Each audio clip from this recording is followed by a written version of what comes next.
So sabi ni ma'am dito sa kanyang comment sa isang video ko wherein ni-review ko po ang Maxipil Exfoliant na skincare product. Sabi niya, I love this product. Ito din yung nakawala ng pimples ko. Hindi pa rin ako nagpalit ng brand kahit marami na ang bago. And I agree mga kapatids kasi kahit ako guys, I still love this brand. I still love this product kahit ang dami ko nang na-try. And every time na nagkakaroon ako ng severe acne, hindi po talaga ako nagdadalawang isip na bumalik sa pagmamaxipil. So for context guys, kaya na-try ko to kasi nung nasa Japan ako, naka-experience po ako ng severe acne. Bali, flash ko dito sa screen yung mukha ko before guys. And grabe, walang eme-eme guys, hindi sponsored, pero ang nakagaling talaga sa mukhang to, as in ang Maxipil talaga guys.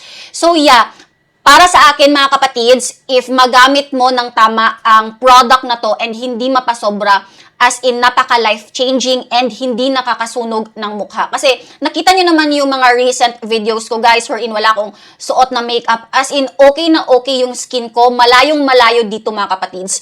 So sa mga nakaka-experience ng severe acne, as in ganito ka-intense mga kapatids, please consider using this product. Bali, ilalagay ko dito ang yellow basket guys for easy access. Pero mag-research muna kayo guys ha.